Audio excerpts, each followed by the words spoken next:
कभी सोचा है कि जब नीतियां टॉप पर बनती हैं तो उन लोगों तक पहुंचते पहुंचते उनका असर कैसा हो जाता है जिनके लिए वो बनी है। अक्सर इन दोनों के बीच ना एक बहुत बड़ा फासला बन जाता है। आज हम इसी फासले की पड़ताल करने वाले हैं।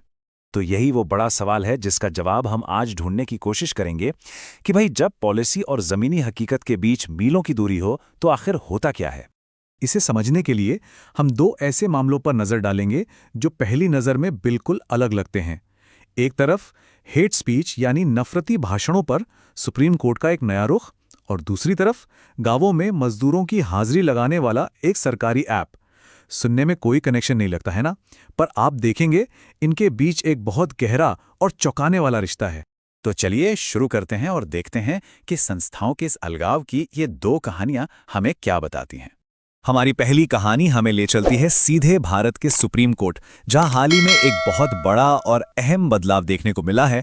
नवंबर 2023 में सुप्रीम कोर्ट की एक बेंच ने ये कहकर अपना रुख एकदम साफ कर दिया, और इस पूरे बयान में छोटी घटना शब्द पर खास ध्यान देना होगा। इससे पता चलता है कि अब अदालत इन मामलों को किस तरह से देख रही है। ये बदलाव कितना बड़ा है इसका अंदाजा तब होता है जब हम इसकी तुलना 2018 के एक बड़े फैसले से करते हैं। तब कोर्ट ने कहा था कि नफरती अपराधों को रोकना राज्य का पवित्र कर्तव्य है, और आज कहा जा रहा है कि हम पूरे देश की निगरानी नहीं कर सकते। मतलब ये एक तरह से पूरा यू टर्न है। तो इसका जमीनी असर क्या हुआ? एक अजीब सी सिचुएशन बन गई है। कागज पर तो नफरती भाषण पर एक्शन लेने की जिम्मेदारी आज भी है, लेकिन जब कोर्ट ये कहता है कि वो निगरानी नहीं करेगा तो वो उस सिस्टम को ही कमजोर कर देता है जो ये पक्का करता कि उन आदेशों का पालन हो भी रहा है या नहीं। तो असल में हो क्या रहा है? एक बहुत बड़े पूरे देश के संवैधानिक संकट को बस कुछ लोकल लॉ एंड ऑर्डर की समस्या बना दिया गया है।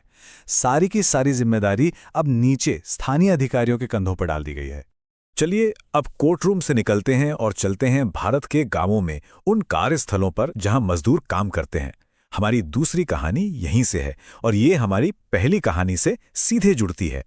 यहां हम बात कर रहे हैं एनएमएमएस ऐप की। ये MGNREGA जो देश की सबसे बड़ी ग्रामीण रोजगार योजना है, उसके लिए एक जरूरी मोबाइल ऐप है।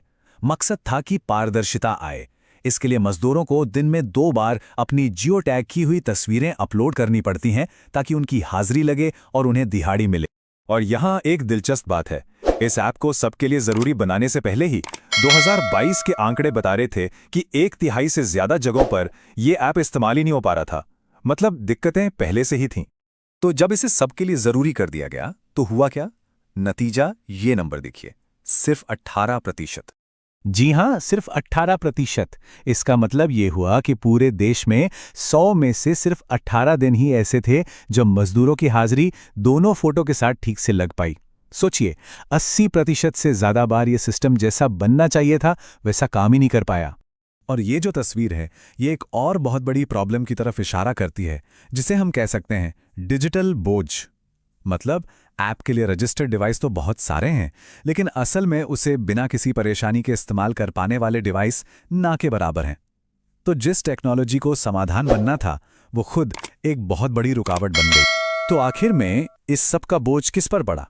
जाहिर है, उन्हीं मजदूरों पर।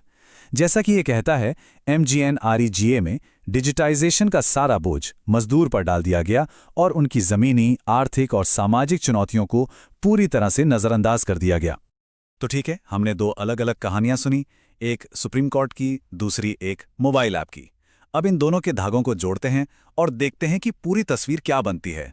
पैटर्न देखिए कितना साफ है। दोनों ही केस में संस्थाएं खुद को जमीनी हकीकत से दूर कर रही हैं। एक तरफ कोर्ट एक बड़े राष्ट्रीय संकट को छोटी घटना बताकर उसकी जिम्मेदारी स्थानीय प्रशासन पर डाल रहा है, और दूसरी तरफ सरकार एक मुश्किल सामाजिक आर्थिक चुनौती को एक टेक फिक्स बताकर उसका बोझ सीधा मजदूरों पर डाल रही है। दोनों मामलों में दिशा एक ही है, नीचे की ओर। तो कुल मिलाकर ये जो संस्थागत दूरी है, ये दिखती कैसे है? देखिए, इसमें प्रवर्तन का बोझ नीचे धकेल दिया जाता है, टेक्नोलॉजी का बोझ भी नीचे, जमीनी हकीकत से ज्यादा प्रशासनिक सहूलियत को अहमियत दी जाती है। और आखिर में होता यह है कि जो नीतियां कागज पर बनती हैं और जो असलियत है, उसके बीच एक बहुत बड़ी खाई बन जाती है। और ये सब हमें एक बहुत ही अहम और शायद थोड़े परेशान करने वाले सवाल पर लाकर छोड़ देता है कि जब देश की बड़ी बड़ी संस्थाएं इस तरह से अपनी जिम्मेदारी से पीछे हटने लगें, तो नीति और लोगों के बीच बनी इस गहरी खाई को पाटने के लिए आखिर बचेगा कौन?